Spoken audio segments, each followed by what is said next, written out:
नमस्कार, आवाज इंडिया में आपका स्वागत है। मैं हूं प्रिया। आइए एक नजर डालते हैं अब तक की टॉप 20 खबरों पर।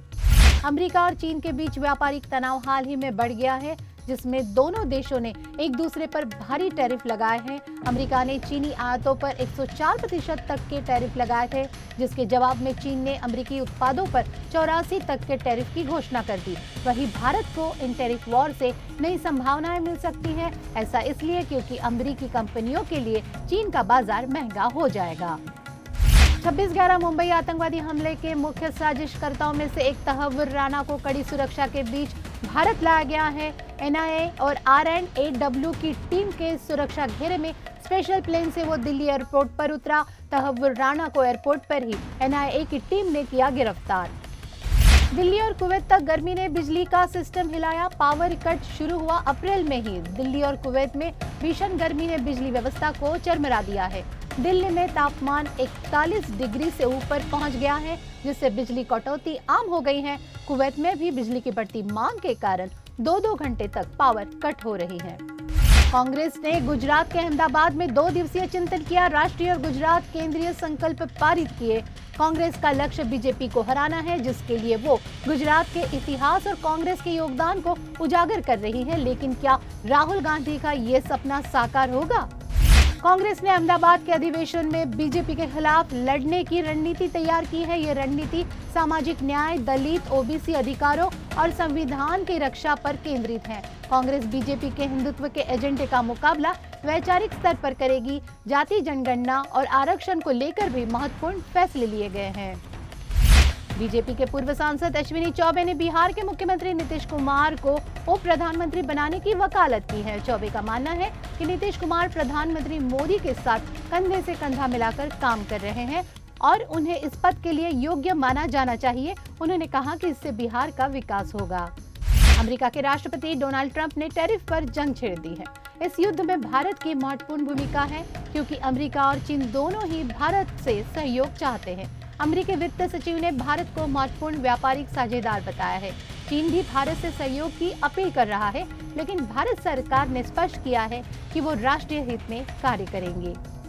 प्रयागराज में बीजेपी नेता विजय बिंद के घर के बाहर बमबाजी की घटना हुई। बाइक सवार 2 हमलावरों ने 2 बम फेंके, जिससे उनकी कार क्षतिग्रस्त हुई। घटना में कोई हताहत नहीं हुआ। पुलिस ने जांच शुरू कर दी है और हमलावरों की तलाश जारी है। अजित पवार ने फिर शरद पवार के प्रति अपनी निष्ठा दोहराई है। अजित पवार ने कहा कि हम भी अपने परिवार में कल भी शरद पवार को भगवान मानते थे और आज भी मानते हैं, लेकिन आज देश को मोदी जैसा नेता मिल गया है। दुनिया में देश की प्रतिष्ठा बढ़ गई है। 20 मार्च से चारधाम यात्रा के लिए अब तक 13,53,000 यात्रियों ने ऑनलाइन रजिस्ट्रेशन कराया है। वहीं हेलीकॉप्टर बुकिंग सेवा शुरू होते ही सिर्फ 5 मिनट में 35,000 टिकट बुक हो गए हैं। बता दें कि हेलीकॉप्टर से गुप्तकाशी से केदारनाथ का किराया 8,532 है, जबकि पाटा से 662 और सिसोद से 660 प्रति यात्री है। इस बार यात्रियों की संख्या की भी समय सीमा नहीं रखी गई है। मध्य प्रदेश के बुरहानपुर में हनुमान जयंती के उपलक्ष्य में हनुमान जी की कथा का आयोजन किया जा रहा है। इस कथा को करने के लिए प्रसिद्ध कथाकार और गौ सेवक राष्ट्रीय मुस्लिम संघ के संयोजक मोहम्मद फैज खान ने कहा कि कथा जितनी बार सुनी जाए उतनी बार नई प्रेरणा और ऊर्जा मिलती है। जयपुर के मनोहरपुर में एक नाबालिग लड़के की ओर से कथित पाकिस्तानी झंडा फहराने का वीडियो सोशल मीडिया पर वायरल हो रहा है। पुलिस ने 3 लोगों को हिरासत में लेकर पूछताछ शुरू कर दी है। घटना की जांच की जा रही है। राज्य के मुख्य सचिव मनोज पंत ने आज बुधवार को सभी टीचर्स से अपने अपने स्कूलों में काम करना जारी रखने का अनुरोध किया है, जिससे राज्य की शिक्षा व्यवस्था ध्वस्त न हो पाए। साथ ही उन्होंने जोर देकर ये भी कहा कि राज्य सरकार पिछले हफ्ते 25,000 से अधिक नौकरियों को रद्द करने के उसके आदेश के संदर्भ में जल्द ही सुप्रीम कोर्ट में समीक्षा याचिका दायर करेगी। पेरिस ओलंपिक में पदक से चूकने के बाद विनेश फोगाट को हरियाणा सरकार ने सरकारी नौकरी, 4 करोड़ रुपए नगद या प्लॉट देने का विकल्प दिया था। विनेश ने इस पर फैसला ले लिया है। फोगाट ने 4 करोड़ का कैश अवार्ड चुना है। उन्होंने खेल विभाग को इसके बारे में बता दिया है। मुजफ्फरपुर में रेलवे की लापरवाही के चलते एक व्यक्ति अपने सास ससुर के साथ प्रयागराज के महाकुंभ में नहीं जा पाया। पीड़ित ने मुजफ्फरपुर जिला उपभोक्ता आयोग में रेलवे के खिलाफ 50 लाख रुपए के मुआवजा का दावा ठोक दिया था। मुजफ्फरपुर के उपभोक्ता आयोग की ओर से रेलवे के स्टेशन अधीक्षक, station master, DRM Sonpur rail मंडल, जीएम ईस्ट सेंट्रल रेलवे को नोटिस जारी किया गया है। क्रिकेट को आधिकारिक रूप से ओलंपिक में एंट्री मिल गई है। इसके साथ ही 128 साल के बाद ओलंपिक में क्रिकेट की वापसी होने जा रही है।